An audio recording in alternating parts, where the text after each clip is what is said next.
Hilang kepercayaan tersebab Sirekap, itulah yang menjadi topik editorial malam kali ini. Dan untuk membahasnya sudah hadir Ketua Dewan Redaksi Media Group, Bang Gaudensius Soehardi. Bang Gaudens, selamat malam. Selamat malam.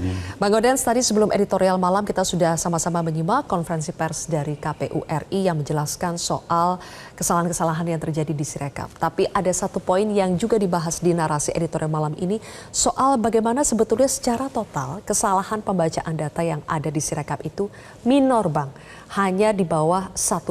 Apakah itu bisa menjadi alasan pembenaran? Sesungguhnya statistik itu kan dipakai hanya untuk menguntungkan bagi yang menggunakan statistik itu. Karena soal hak rakyat, hak suara rakyat itu tidak bisa dikuantifikasi di dalam statistik. Mengapa? Kalau kita memahami esensi pemilu itu, bagaimana suara rakyat dikonversikan di dalam kertas suara, kemudian kertas suara itu dihitung, dan rakyat itulah yang menentukan nanti siapa yang memimpin dirinya. Itu artinya kemurnian suara rakyat itu harus tetap terjamin dengan cara apapun, apakah dihitung manual ataupun dihitung lewat Sirekap. Itu yang pertama.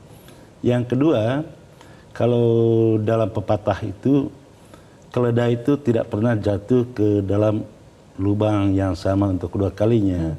Ini KPU berkali-kali jatuh di dalam sistem teknologi yang terkait dengan penghitungan suara.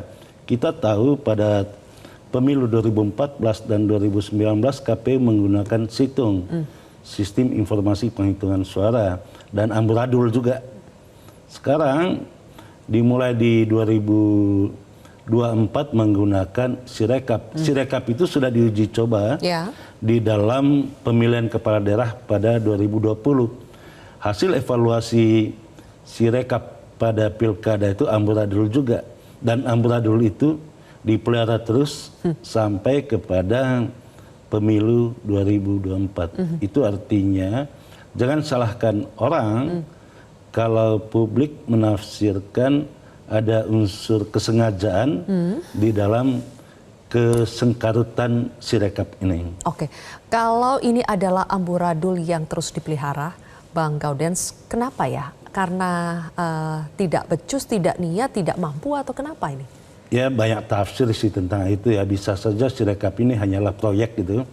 Bahkan kita tidak tahu, tidak pernah disampaikan kepada publik berapa besar dan siapa yang menangani proyek Sirekap ini. Tetapi kalau hitung dulu itu sampai beberapa miliar untuk membangun situng itu. Kita tidak tahu berapa dana negara yang dikeluarkan hanya untuk membuat Sirekap yang lagi-lagi hasil akhirnya mengecewakan. Jadi meskipun angkanya katanya yang salah dibaca datanya oleh Sirekap itu hanya 2.000-an dari total TPS yang ratusan ribu, tapi itu tidak bisa menjadi alasan pemakluman ya, Bang Gaudens? Kalau itu sebagai alasan pembenaran tentang Sirekap yang amburadul itu, justru kita mempertanyakan ada apa dengan KPU. Tetapi KPU yang bertanggung jawab, sekecil apapun kesalahan itu, karena ini menyangkut terkait dengan kemurnian suara rakyat, mestinya harus malu. Walaupun di dalam Undang-Undang 7/2017 itu sahnya hasil pemilu itu ditentukan oleh hitungan berjenjang secara manual. Tetapi kan KPU menafsirkan sendiri di dalam PKPU nomor 5 tahun 2005 pasal 112 ayat 1 itu kan malah di situ disebutkan Sirekap itu bisa menjadi dasar penghitungan dan penetapan hasil pemilu. Kan aneh nih. Oke, Bang Gaudens, berarti sejauh ini publik melihat bahwa Sirekap yang fungsinya itu ditujukan sebagai alat bantu, alat untuk pembanding, justru bukannya membantu malah menyusahkan. Ya, yang tadinya dianggap membantu, malah yang terjadi itu kan terbalik ya. Sekarang tuh tidak membantu apa-apa, bahkan justru menyuburkan ketidakpercayaan rakyat terhadap hasil pemilu. Bahkan banyak sekali suara sekarang itu yang meminta pemilu ulang digelar karena tidak percaya lagi kepada Sirekap. Kalau Sirekap saja bermasalah, kemudian solusi yang diambil itu menghentikan penghitungan suara di tingkat kecamatan secara manual. Lagi-lagi pertanyaan, ada apa kekosongan di antara tanggal 17 hari Minggu kemarin sampai dengan besok di hari Selasa tanggal 20. Ini kan 3 hari yang tidak bisa diawasi oleh publik. Bisa saja di ruang kosong itu terjadi transaksi pembelian suara. Oke. Tadi kita sudah menyimak bahwa KPU RI menjawab isu soal penundaan proses rekapitulasi suara di tingkat kecamatan. Nanti kami akan ulas lebih jauh pemirsa usai jeda.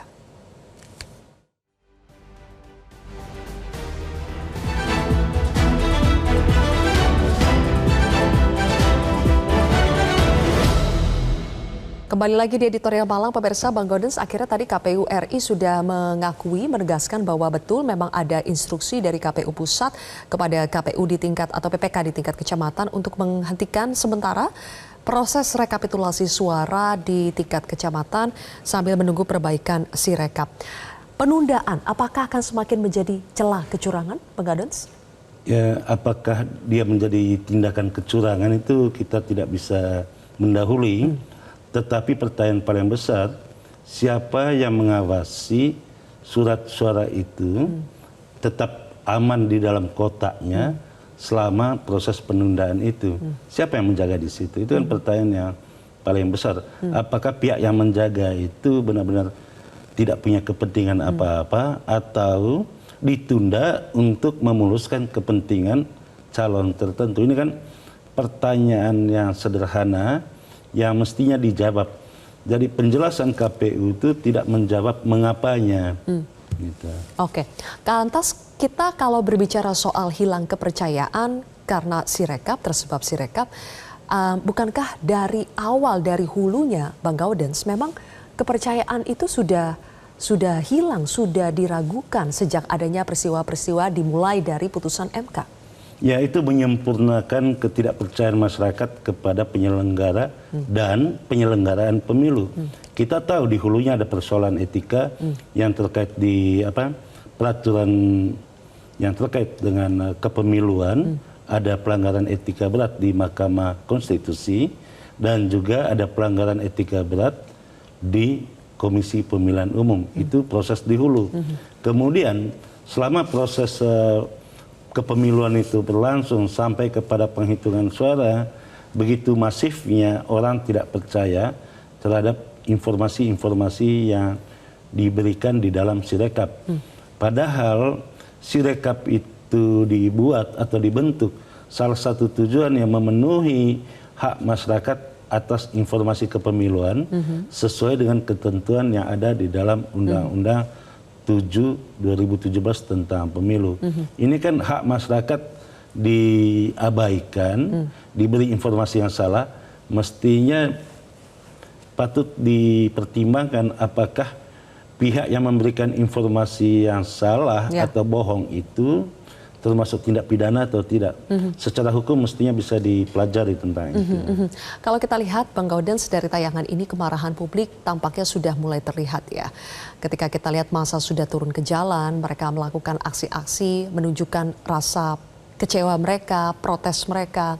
Apakah ini bisa semakin membesar gerakan-gerakan protes dari masyarakat karena ketidakpercayaan terhadap penyelenggara pemilu?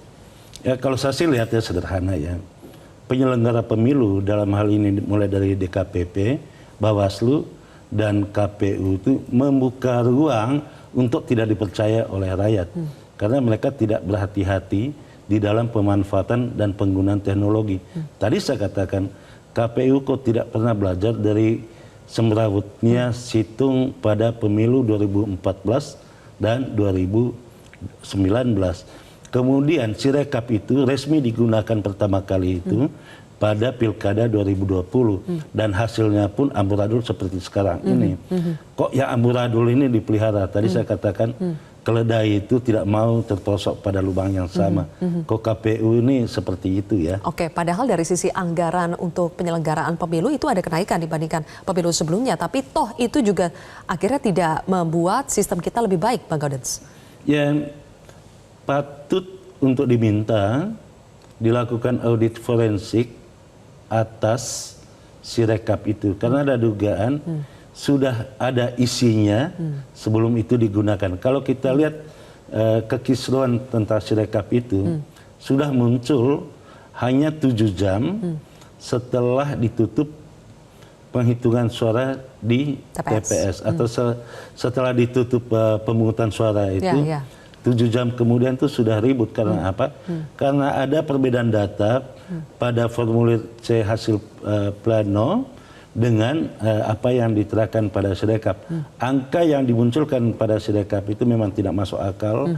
Tidak masuk akalnya misalnya satu TPS itu menurut peraturan KPU itu maksimal 300 orang, tetapi di Sirekap itu kita bisa membaca satu TPS itu bisa sampai 500 bahkan 1000 orang gitu. Ya, oleh karena itu di sisa waktu yang masih tersisa sampai tanggal 20 Maret 2024 nanti batas penetapan pemenang pemilu 2024 oleh KPU, apa yang masih bisa diupayakan Bang Gaudens? Kita akan bahas lebih jauh pemirsa usai jeda.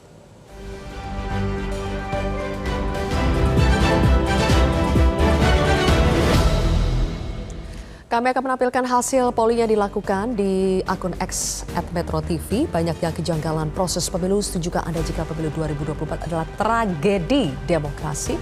87% netizen menjawab ya, setuju. Kemudian juga kami memilih ada salah satu komen dari netizen terkait dengan topik pada malam hari ini. Dari @Heru Gunawan, DPR RI segera panggil KPU, perintahkan audit sistem IT KPU agar demokrasi berdaulat. Apakah ini bisa menjadi solusi, Bang Gaudens? Ya mestinya sih bisa menjadi solusi ya. Tetapi yang paling penting itu mestinya KPU itu logis di dalam mengambil keputusan. Kita tahu bahwa undang-undang pemilu sama sekali tidak memberikan mandat apapun kepada Sirekap sebagai basis data penghitungan suara manual berjenjang. Itu dulu prinsip dasarnya.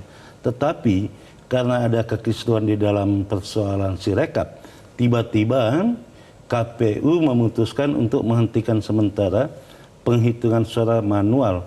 Dua hal yang tidak ada korelasinya, tetapi diambil keputusan. Karena itu tadi saya katakan KPU sengaja memberikan ruang kepada orang untuk tidak puas kepada dirinya. Ini kan sesuatu yang sangat disayangkan dan ini terbukti dengan terkonfirmasi di dalam hasil polling tadi bahwa apa yang ada sekarang ini benar-benar amburadul. Kalau begitu, apa yang masih bisa dilakukan oleh masyarakat, terutama koalisi masyarakat sipil yang ikut memantau, mengawal hasil suara kita, Bang Gaudens? Ya mungkin kepada KPU ya kita hanya menyarankan, mestinya KPU mencari orang untuk menjadi juru bicaranya sehingga kredibel. Kalau anggota KPU sekarang itu di dalam berbagai pemberitaan itu satu sama lain itu berbeda. Berbeda cara memberikan penjelasan dan memberikan data, dan karena itu sangat penting sekali KPU memilih orang yang tepat untuk menjadi juru bicara resmi KPU. Kita tidak bisa berharap apa-apa dari anggota KPU sekarang, bahkan banyak sekali tudingan anggota KPU sekarang jangan-jangan ikut bermain juga. Nah, karena ketidakpercayaan itu perlu ada pihak ketiga yang menjadi juru bicara di KPU. Iya, oke. Kita tunggu KPU mudah-mudahan masih bisa memperbaiki dirinya, dan sambil menunggu ya mudah-mudahan teman-teman dari koalisi masyarakat sipil yang ikut mengawal suara kita justru ini yang jadi bisa data pembanding dibandingkan Sirekap ya. Bang Gaudens, terima kasih. Bang Gaudens sudah bergabung bersama kami. Pemirsa, demikianlah akhir dari Editorial Malam. Saya Zilvia Iskandar pamit undur diri. Sampai jumpa.